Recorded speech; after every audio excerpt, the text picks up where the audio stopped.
Bueno, buenas noches con todas y con todos. Vamos a agradecerle a Marta y a esta casa de estudios por aceptar la autoinvitación al Congreso, ¿sí? Y con toda la hospitalidad que me han manifestado, pues estoy muy contento de finalizar esta jornada de hoy. De viernes además. De viernes, sí. Yo voy a plantear unas experiencias, reflexiones en un horizonte complementario a todas las anteriores que hemos podido disfrutar en la tarde-noche de hoy. Quiero que lo reciban en una dimensión de complementariedad, no en términos de combate, de lucha, de contienda, sino como un tejido de perspectivas otras que también están sucediendo en nuestra América, en Abya Yala, y que desde mi experiencia obligada con pueblos originarios en Colombia y en nuestra América Latina y América, digamos, también caribeña, quiero compartir brevemente en la noche de hoy. Siguiente, por favor. Entonces, más o menos, quiero proponer un Ocama. Ocama es un concepto ancestral de un pueblo indígena colombiano, la nación Ebera. Y Ocama es un tejido que se vuelve un collar. Pero cuando las sabedoras, sobre todo, están haciendo el tejido, están pensando es en un caminar. Están tejiendo un camino con una visión que se conecta con las energías de los territorios, pero también con el proceso de educación en cada una de las comunidades indígenas. No están pensando una Ocama como un tejido del camino para la dominación, la colonización, la imposición, sino para el resguardo de la madre tierra, para la revitalización de las lenguas originarias, para el diálogo con la biodiversidad, la bioculturalidad que está tejida en las montañas, en los ríos, en los océanos, en el altiplano, en el Chaco, en todos los territorios que son sagrados de por sí. Entonces quiero proponer un Ocama para esta noche. Quizá no llegue hasta el final del Ocama por cuestión de tiempo, de cansancio y demás, pero ese es un camino también que se sigue tejiendo constantemente, así no termine de hacer su collar. Entonces el camino va a empezar con Corazón de Aidaiza. Luego voy a intentar plantear una idea semilla, entender la educación inclusiva como una práctica neocolonial y asimilacionista. Tercero, intentar invitarnos a ir más allá de la educación inclusiva, explorando otras formas de construir práctica, vínculos, formas institucionales, pero también de producir en la teoría y la práctica otras mediaciones pedagógicas, otras creaciones discursivas, otras formas de defender la educación y las educaciones a lo largo y ancho de nuestra madre tierra. Un cuarto tejido de ese Ocama sería intentar ir más allá de los modelos ajenos o impuestos de discapacidad y pensar una visión endógena y propia desde los saberes ancestrales, desde los saberes indígenas, desde los saberes originarios en discapacidad. Y finalizaría con unos susurros para la conversación que también se tejen en ese Ocama. Entonces, Corazón de Aidaiza es un cortometraje que hemos construido a partir de una experiencia intercultural, intergeneracional, intergénero, que nos llevó a la Amazonía colombiana, específicamente a Leticia, la capital del departamento amazónico colombiano.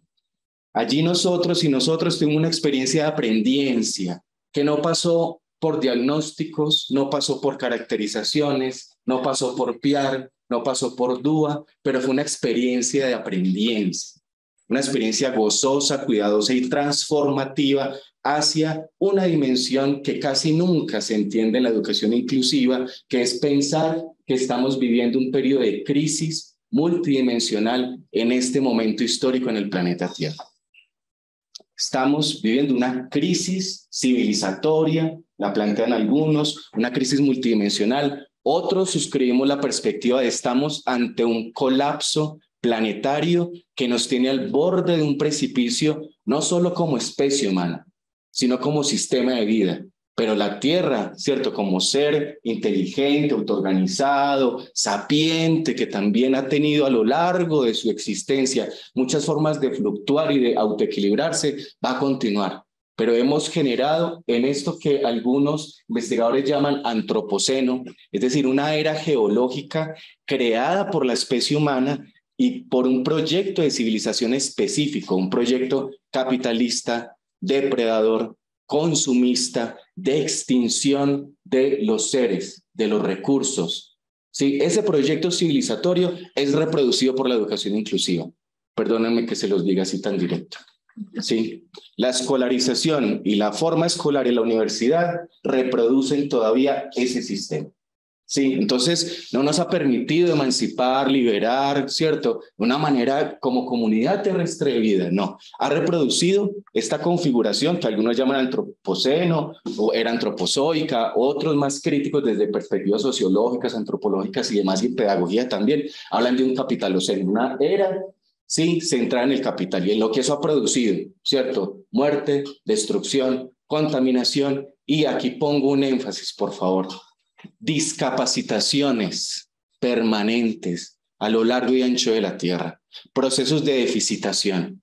Estamos durante esta semana no celebrando, pero sí recordando 530 años de genocidio, 530 años de invasión, 530 años de conquista. En el centro de la conquista estuvieron las mutilaciones de brazos, de piernas, de lenguas y oídos, al servicio de la colonización.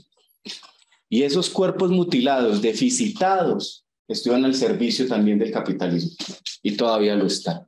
Entonces, las normalidades como idea central, tanto las viejas como las nuevas, están amenazando todas las vidas en la Tierra. La Tierra es la gran oprimida y las personas con discapacidad, más allá de universales y de generalizaciones, sí, también son oprimidas, también son explotadas. Sí, lo hemos escuchado en la noche de hoy de muchas maneras. Entonces, la Tierra Gaia o el sistema Gaia está clamando por una transición planetaria. Necesitamos despertar de muchas maneras. Yo esto lo aprendí en una universidad hermana de La Salle, en La Salle, Costa Rica, que vienen trabajando estas dimensiones de recuperación de los saberes, de las lenguas, al servicio ecológico, sí, también de la restitución de los páramos, de los parques, como la huerta también, al servicio de otra manera de vincularse con las plantas. Entonces, no está aislado de instituciones como esta, sí, de casas de saber, ni de cada una de sus vidas.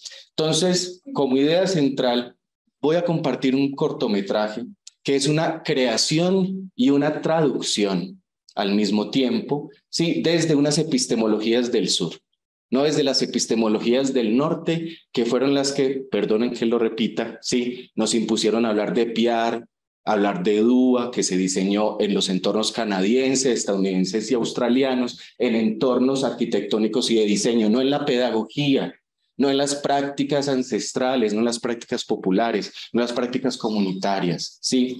Entonces, desde el sur estoy hablando, pero el sur es plural. Entonces les invito a que vean, escuchen, sienten y señen con el corazón de Aidaiza. Entonces les voy a pedir si pueden venir hacia acá para que podamos interactuar. Y las personas que están también en la sala de Zoom, sí, vamos a faltar algunas semillas o chaquiras de ese tejido de Ocam. Siguiente, por favor. Esta estructura es una casa madre, una casa vientre, una casa ancestral amazónica.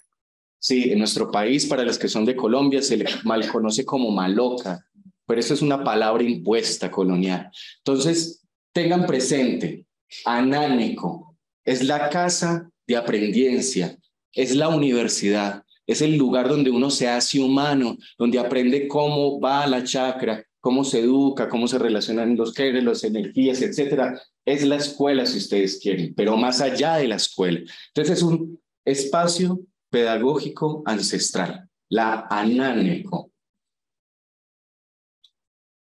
Esta es una imagen, sí, del Anánico exterior, y ahí hay otros cuerpos que están interactuando con ese espacio ancestral amazónico. Quizá los alcancen a percibir si miran unos detalles nomás en esas corporalidades que están transformando en ese diálogo también al Anánico. Estas son dos fotografías de lo que también los conquistadores llamaron Río Amazonas, pero que en lengua ancestral se llama Monai Yanamani, el territorio del amanecer. Entonces este es Monai Yanamani. Anánico, casa ancestral, río, sí, otro espacio de aprendencia. Sí, no hay sillas, no hay tablero, pero es un espacio de aprendencia. En esta fotografía está el grupo de danzantes, de aprendientes de la Universidad de Antioquia, mi alma mater, en el aeropuerto de Medellín, Colombia, en diciembre de 2019, preparando la travesía. ¿Sí? También pueden percibir, hay interculturalidad, ¿sí? Hay varios géneros, etcétera, y también hay otros aditamentos, accesorios, de una pluralidad también corporal allí. Siguiente, por favor. Quiero marcarles acá para todos y todas, ¿sí? La trayectoria del viaje, ¿sí? Primer trayecto va de Medellín hacia Bogotá, luego hay un trayecto en azul, que es aéreo solamente, por eso el azul, ¿sí? Que va Bogotá hacia Leticias en esta parte amazónica, puntico rojo, pero fíjense que se devuelve la flecha azul. ¿Sí? Entonces hay otro movimiento allí, si no llega, y hay un trayecto final Bogotá-Leticia. Siguiente, por favor. Aquí ya estamos en territorio ancestral Muro y Muina, específicamente en el kilómetro 9, y allí hay otra transformación corporal de la aprendiencia. Sí, esos cuerpos que vimos en una imagen anterior, al viajar, al desplazar, también se transmuten entre un diálogo distinto también con el territorio. Esto no es exotización ni folclorización, sino que es un diálogo de mundos, en una pluralidad de formas de aprender y también de educarse, en este caso desde los pueblos originarios. Estoy demorándome mucho. Y aquí hay un collage de fotografías que tomó el cortometraje, ¿sí? De distintas situaciones en el trayecto. Siguiente. Bueno, este es el afiche de nuestro cortometraje y esta es la sinopsis del cortometraje. Por efectos de tiempo y de cansancio no voy a leer la sinopsis completa, solamente quiero que retomen las preguntas que están en el centro de la sinopsis del cortometraje. ¿De qué estarán tejidos sus corazones? Los corazones de los viajeros, de las aprendientes, de los seres que están transformándose. ¿Cómo explorarán la selva? ¿Qué cantos y qué danzas compartirán? ¿Qué secretos entenderán sobre el cuidado de la vida? Guarden por favor esas preguntas. Y vamos a... Pantalla oscura. Al fondo, costado derecho, hay dos luces. Kai komeke hibinanaite, aidaisa komeke iso. Nuestro corazón está hecho de jibina, como el corazón de Aidaiza. Kai komeke hiyaki niyamo ite, aidaisa komeke iso. Nuestro corazón está tejido al origen como el corazón de Aidaiza. Armando y Juan Chope se encuentran sentados con sus hermanos y hermanas. A la izquierda, un hermano de la comunidad Fioray va cantando y danzando hacia un abuelo. Juan Chope y Armando, con las mujeres y hombres del curso Mudmika UDA, cantan y danzan con los airatos y miay, bastones ceremoniales de guadua con semilla. Juan Chope y Armando van bajando la plataforma del avión en compañía de sus hermanas y hermanos.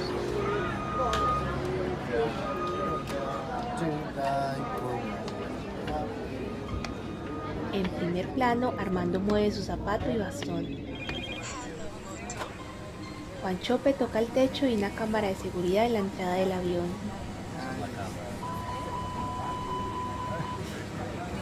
El capitán para informarles que las condiciones meteorológicas en Leticia deterioraron. Desde la ventana del avión, vista de turbina, ala y nubes. Visibilidad a 2000 metros. Por motivos de seguridad, aproximar así no es posible. Al momento estamos regresando a Bogotá, que es nuestro aeropuerto alterno en Bogotá. Aparecen Sergio, Estefanía y Kumuyama con rostros de sorpresa. Por su comprensión, muchísimas gracias. Juan Chope parado en el pasillo del avión.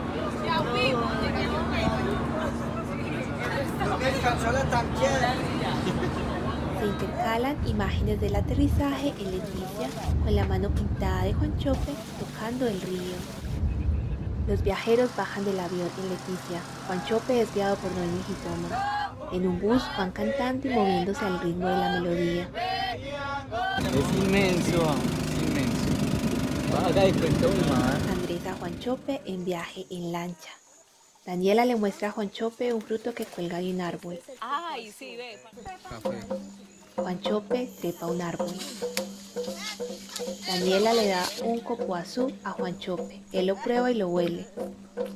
Mano por la cabeza. Armando lo percute con los dedos. Juanchope termina de subir al árbol. En otro lugar se lanza al río. Armando y Hermanas casi resbalan en un pozo de agua. Juanchope y Daniela sonríen en la Hakafai. El grupo continúa caminando en la selva. Llegan a la Hakafai de Hübina, planta sagrada de coca.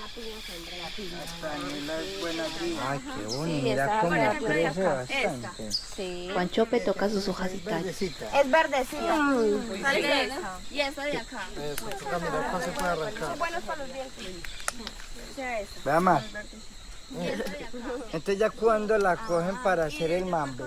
Cuando esté totalmente verde, esa todavía no está hecha. Armando en cuclillas al lado de un canasto cosecha hojas de Hübina.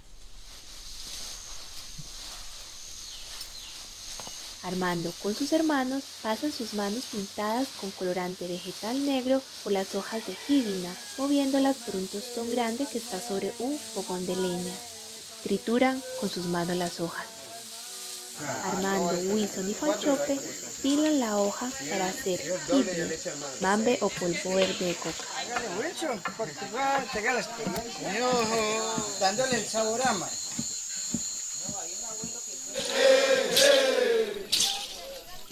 Armando, Kumuyama y Juanchope, pintados, cantan y danzan con el curso Monmeca y la comunidad Sioray.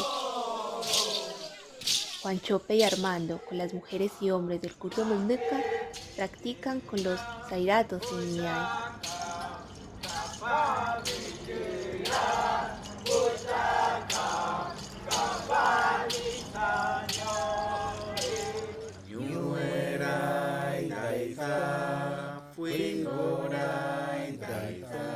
Pantalla oscura, al fondo, costado derecho hay dos luces, en letras blancas y verdes se lee Ad, es por alguna razón, Dad, así, Ta, se volvió, se puso, criatura de la naturaleza. Una definición completa de Aidaiza es, por alguna causa así, esa criatura.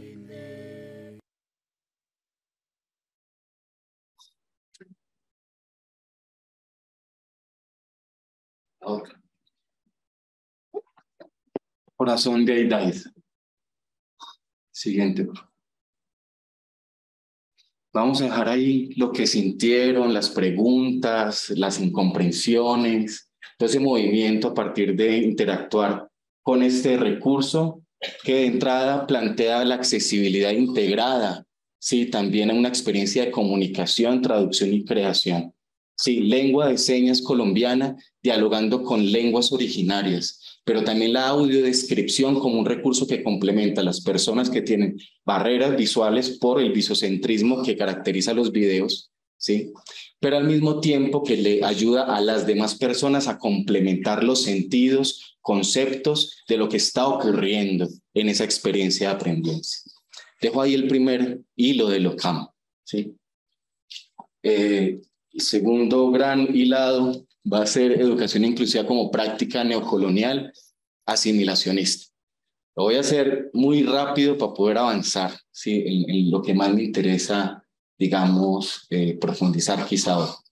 Desde hace varias décadas se viene planteando que la educación inclusiva es un camino, un enfoque, sí, Desde 2008 aproximadamente la UNESCO sacó un documento que decía educación inclusiva, un camino. Y desde ese instante de muchas maneras se ha planteado y reproducido de formas innumerables a lo largo del planeta Tierra, sí, del sistema Gaia, desde un proceso de transnacionalización que se traduce en normativas, se traduce en capacitaciones, en congresos como estos, también se traduce en protocolos, en índices, también el índice de inclusión, por ejemplo, que se creó en un contexto anglosajón, en Inglaterra. Sí, el debut IAINSCO y que después se tradujo al castellano y después se impuso en varios de nuestros países. En Colombia hicimos varias adaptaciones de los índices de inclusión, por ejemplo, no solo para escuelas, sino también para universidades.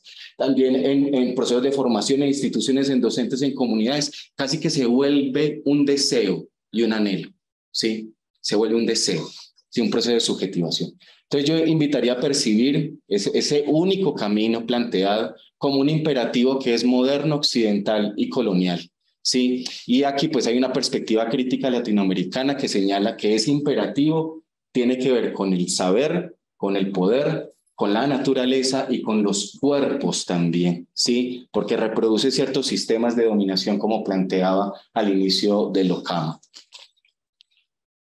Para el caso colombiano se convierte en un discurso hegemónico que se ha encargado de insistir en que su centro no es la discapacidad, sino todas las diversidades o las necesidades educativas especiales o las barreras para el aprendizaje y la participación, ¿sí? Y desde allí también se ha planteado como un discurso, un enfoque y un paradigma que beneficia a todos los aprendices sin distingo. Ya lo acabamos de ver con las experiencias que me antecedieron en Colombia. Entonces se construyó como un ejemplo, entre otros, un aparataje que las compañeras antes muestran la última fase, que fue la del decreto 1421, pero no comienza ahí, digamos, hay un proceso histórico anterior y hay disputas, hay maneras de hacerlo, etcétera. En últimas, el DUA y el PIAR, sí, no rompen el gerencialismo escolar ni el proceso de domesticación de la escuela, y tampoco los sistemas de apoyo y los ajustes razonables y los índices. Entonces deja casi que intacto de muchas maneras ese sistema general que reproduce ese imperativo y esas formas de colonializar a través de la pedagogía, la educación y la escuela. Entonces, a partir de esta perspectiva, que es otra y que es complementaria, a mí me interesaría que reconociéramos juntos y juntas otras experiencias, ¿sí? Y políticas de educación inclusiva, orden institucional, local, regional y nacional, que las experiencias y políticas de educación inclusiva no han significado un avance estructural significativo. Sí, lo veíamos con la compañera de México en términos del rezago. En Colombia también tenemos estudios estadísticos donde muestran que las personas con discapacidad a partir de los procesos de integración y educación inclusiva tienen hace 2 años, tienen 30 años de retraso educativo, 3 décadas, ¿sí? Como población. En vez de avanzar en términos educativos, de aprendizaje, de productividad, de desarrollo personal, de proyectos de vida, hay 30 años. Eso es demasiado, ¿sí? Para una población que en mi país supera los 4.500.000 si sumamos pues también otras causas como el conflicto armado. Entonces, no hay un avance estructural significativo desde las políticas de experiencias de educación inclusiva, tampoco hacia procesos de transformación radical de esas condiciones de opresión y esas condiciones de desigualdad. También lo habíamos visto ya a lo largo de la noche. Entonces, hay como una suerte de reduccionismo impuesto para pensar, para hacer y para vincularnos, y que a mí me parece necesario, importante, o las invito a, por lo menos, sí, considerar otras pluralidades, sí, de saberes. Nos invito a conocer, a dialogar y a crear, así como lo plantea ahorita la compañera, la hermana. Adelante, por favor. Entonces va el tercer hilado, así muy general, ¿no? Más allá de la educación inclusiva. Entonces uno dice, bueno, hay un discurso, hay unas fuentes internacionales, ¿cierto? Hay unos congresos, hay unos lineamientos, pero bueno, como América Latina, como Vía Yala, como esta tierra en plena madurez, también tenemos teorías críticas en el pensamiento latinoamericano y caribeño. Y esas teorías y esas prácticas también han conseguido procesos de educación que no reproducen esos discursos mayoritarios, pero que necesitaríamos reconocer, acercarnos y quizá revitalizarlos como tal. Por otro lado, necesitaríamos, creo, para ir más allá de la educación inclusiva, reconocer esa pluralidad, no solo en los estudios de la discapacidad, sino también en la educación inclusiva, que no es monolítica, que no es solo una, también se ha transformado de muchas maneras en los últimos 20 años, y al mismo tiempo una pluralidad en la pedagogía y en procesos educativos, y aquí marco la conexión una vez más con los pueblos originarios, sí, con procesos educativos interculturales, críticos y alternativos. Bueno, no toda educación inclusiva expresa una praxis crítica y podemos cartografiar una heterogeneidad de discursos y prácticas. Aquí, por lo menos desde la experiencia de diálogo con muchas comunidades, procesos, la última fue ayer en una escuela, en un centro de educación especial en La Paz, he intentado construir como 9 nichos de práctica y de construcción discursiva, distintos a lo que acabamos de ver en términos de lo general, de lo dominante. Sí, entonces no los voy a desarrollar, pero hay desde los 80 hasta el 2020, si bien no se habla de educación inclusiva, en la década de los 80 se habían procesos educativos hacia, con y desde las personas con limitaciones especiales y demás. Sí, entonces ahí no solamente se cierra a esa linealidad que nos permite reproducir que tenemos sí o sí que ir de la educación especial a la integración, a la educación inclusiva y luego a la atención a la diversidad. Esa es una imposición. Se puede hacer de muchas otras maneras, ¿sí? De muchas otras formas, configuraciones, etcétera. Entonces habría el 9, ¿cierto? Yo solo quiero marcar como 2, ¿cierto? Hay un nicho que trabaja la ecopedagogía, la pedagogía planetaria y la educación biocéntrica, ¿sí? Y en La Salle, Costa Rica, por ejemplo, Francisco Gutiérrez y Cruz Prado, desde la década del 90 vienen trabajando la mediación pedagógica de los procesos de aprendizaje. No necesitaban del DUA y ya planteaban que eran distintas formas de lenguaje, construcciones metodológicas, tiempos, recursos, y también en Cuba, incluso antes, también habían procesos educativos diferentes a los que se terminaban imponiendo. Entonces, ecopedagogía, pedagogía planetaria y educación biocéntrica, se los pongo ahí como pregunta porque es de lo menos que hemos conversado hoy. Y el otro sería los grupos antipatologización y a favor de la desmedicalización de las infancias. En Argentina y en Brasil hay grupos fuertes que están combatiendo el uso del DSM-5, como veíamos en una de las intervenciones a propósito del TDAH, pero también del trastorno del espectro autista y de la discapacidad en general. Desmedicalizar la educación de las personas con discapacidad. Sí, despatologizar, despsiquiatrizar los procesos educativos y sociales y comunitarios. Entonces aquí la invitación y la apuesta y la propuesta, ¿no? Nos descentramos de la educación inclusiva para pensar la discapacidad de los saberes ancestrales y desde las otras educaciones. No es mejor, no es peor, es otra vertiente, ¿sí? Bueno, entonces acá el otro hilado, el cuarto hilado de ese Okamá, más allá de los discursos ajenos de discapacidad, hay todas unas historias y teóricos de la discapacidad que también reproducimos, ¿no? Los españoles, algunos mexicanos tradujeron texto del inglés y casi la mayoría de ustedes, quizás si han tenido formación en educación especial e inclusiva o en discapacidad, lo han reproducido. Agustina Palacios hizo un esquema, sí, algunos modelos, modelo de presidencia, médico rehabilitador, modelo biopsicosocial y el social, que es el que se impone también en la Convención de 2006, que se reproduce en los estados, etcétera, etcétera, ¿no? Existen otros modelos también, el cultural, por ejemplo, de teoría CRIP o teoría tullida, teoría lisiada, ¿sí? Que van planteando otras dimensiones. Entonces hay unas historias dominantes de la discapacidad que ejercen un poder de desconexión, de invisibilización, de sometimiento y de separación de la discapacidad de las personas con discapacidad de las comunidades de otros asuntos vitales, como la crisis multidimensional y la catástrofe y colapso planetario que estamos viviendo. Y estas historias occidentales del norte global, todas, yo todavía no he encontrado, quizá pueda haber en alguna otra lengua que no haya estudiado, pero todas terminan diciendo que hay un modelo, ¿sí?, que se ubica al lado de los pueblos originarios, algunos lo llaman primitivos y salvajes, en donde ese modelo de comprensión de la discapacidad es animista, mágico religioso, es tribal, es precientífico, es premoderno y que por tanto no sirve, porque estamos en sociedades contemporáneas de la información, del conocimiento y necesitamos reproducir el modelo social de la discapacidad tanto como los discursos hegemónicos de la educación inclusiva. Pues bien, la pregunta acá, con el corazón de Aida Isa, es si uno pudiera pensar desde América Latina, desde Abya Yala, unos paradigmas, visiones o perspectivas indígenas, interculturales, ancestrales de la discapacidad, como terminó siendo nombrada en Occidente, y desde allí pensar los procesos educativos, pedagógicos, no solo en los sistemas escolares, sino en la selva, en la montaña, en la calle, en la casa, en el fogón, en los auditorios, en la tierra. La aprendencia en la tierra de los seres con discapacidad, como lo llama Occidente. Siguiente, por favor.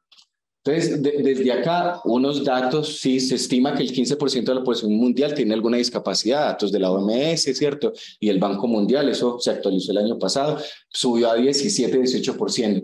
Esta proporción aplicada tiene una cifra estimada de 360 millones de personas indígenas y el número de personas indígenas con discapacidad en el mundo sería 54 millones de personas. Sí, entonces no sería una población menor, una cantidad menor de personas indígenas con discapacidad en los pueblos originarios y en todo lo que ocurre al interior de esa diversidad epistémica, ontológica y corporal.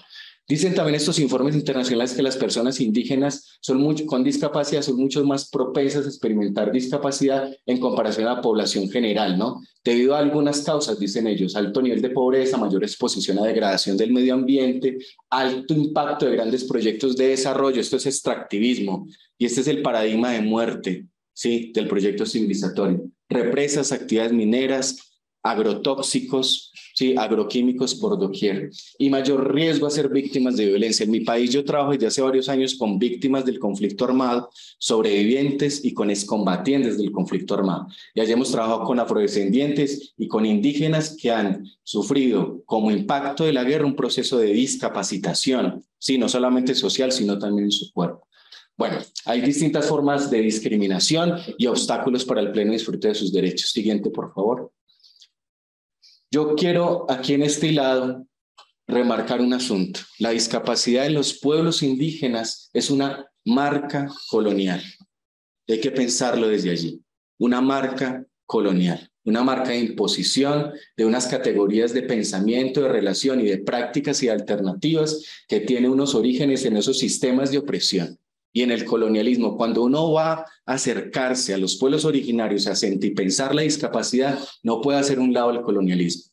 Por eso es tan vital recordar que estamos en 530 años, ¿sí?, recordando e intentando descolonizarnos de esa colonialidad múltiple que en discapacidad y en pueblos originarios también tienen múltiples efectos. Hay sistemas de opresión entrecruzados, sexismo, hay capacitismo. Aquí no hemos hablado mucho de este concepto. El capacitismo es una ideología de la capacidad que pone énfasis en un sistema de opresión en donde hay que ser cuerpo capaz y plantea un binomio de oposición a los que no cumplen con los estereotipos de cuerpos capaces. Y a partir de eso hay estigmatizaciones, hay porno inspiracional, ¿sí?, hay un conjunto de prácticas de discriminación, de segregación, de exclusión. Entonces hay opresiones intercruzadas, entrecruzadas, ¿sí? Siguiente. Pero la colonización no solamente ha sido escolar y médica, ni de las organizaciones transnacionales. La colonización en los pueblos originarios y en las personas indígenas con discapacidad también ha sido espiritual, epistémica, de poder, de sexo, género, de salud, enfermedad, colonización económica, cultural, política. Hoy existen nuevos modos de producción neocolonial de la discapacidad incluso. Sí, extractivismo, contaminaciones con agroquímicos, bueno, entre otros elementos. Entonces, desde aquí es que yo vuelvo a la idea del tejido 2. La educación inclusiva es un discurso neocolonial asimilacionista al sistema general. La educación inclusiva no intenta combatir el racismo de forma estructural o el capacitismo, o por lo menos no en términos generales.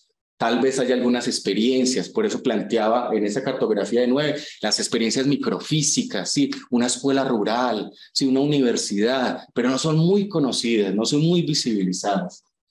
La discapacidad y las educaciones, entonces, la invitaría a sentir y pensarlo desde las cosmovivencias, desde las cosmologías ancestrales indígenas originarias, desde el pensamiento andino, amazónico, litoral pacífico, en esa pluralidad.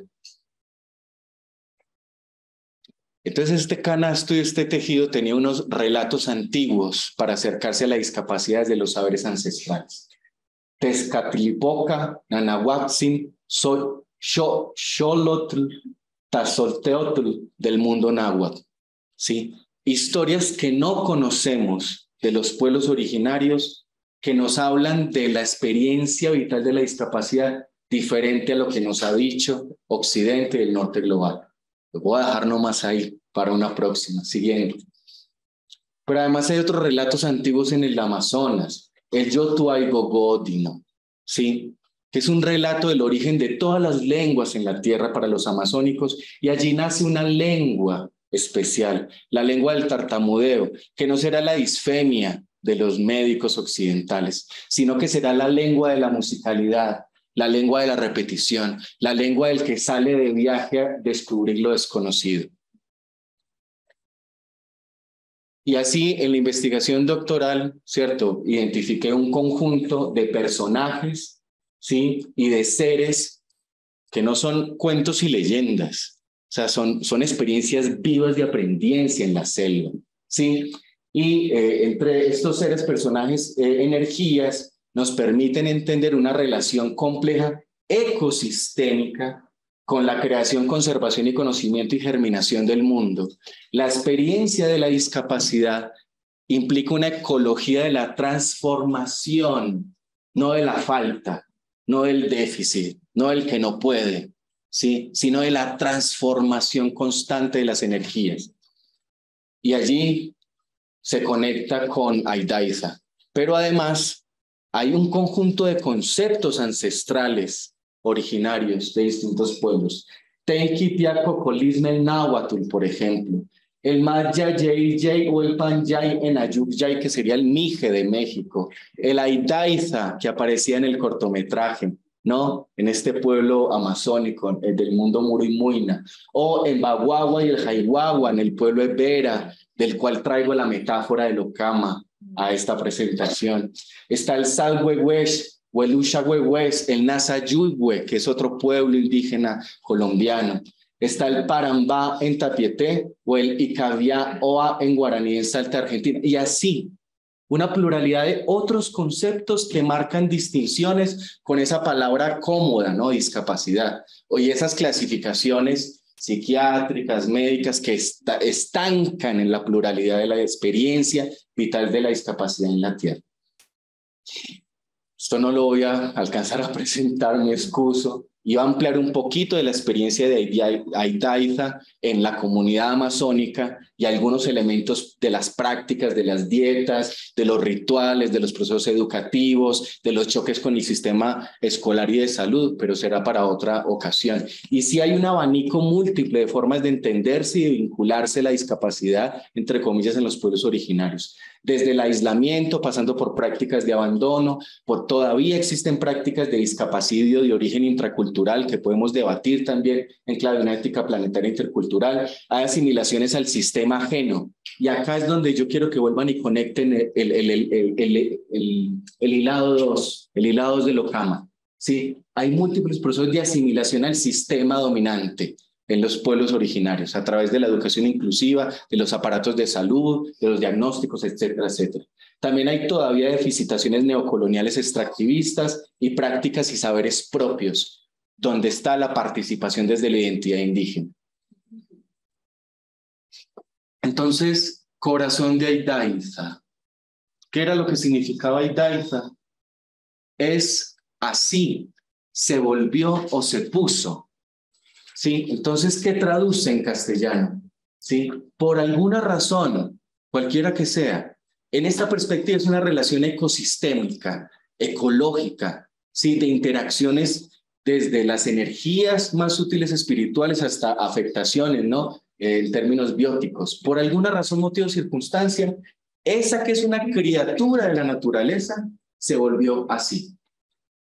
Entonces uno dice, ¿y si entendiéramos la discapacidad? No es de la discapacidad del norte global, sino como Aidaiza, que pudiéramos decir y sentir y construir. Siguiente, por favor. ¿Ustedes sintieron su corazón de Aidaiza? ¿Será que ustedes, las que estamos acá y las que están allá en sus casas o donde quiera que estén, también son criaturas de la naturaleza que por alguna razón, motivo o circunstancia son así y no de otra manera? Son así. Devienen así. Y son expresiones de, siguiente, una ecología de la transformación. La educación inclusiva no es la única forma, yo quiero insistir en eso. Existen muchas maneras incluso de vivir, de construir la educación inclusiva, sí, pero no es el único camino, no es el único camino. Revitalicemos, dignifiquemos, compartamos nuestra pluralidad de caminos en nuestra América, en Abya Yala. Compartamos nuestros Ocama, ¿sí? Compartamos nuestros chumbes, compartamos nuestros cantos y nuestras danzas. Viajemos como Armando Juanchope, ¿sí? Personas ciegas que estuvieron disfrutando, que estuvieron riendo, que estuvieron ceremoniando a través de una práctica ancestral milenaria en la selva y que eso fue un proceso de aprendencia profundo. Y eliminar la educación especial no es la única opción. Eliminar los centros de educación especial no es la única opción. Pueden existir muchas. Y así podemos seguir inventándonos de muchas maneras, formas en que como especie humana podamos también revitalizar la tierra y salvarnos como comunidad terrestre. Muchas gracias.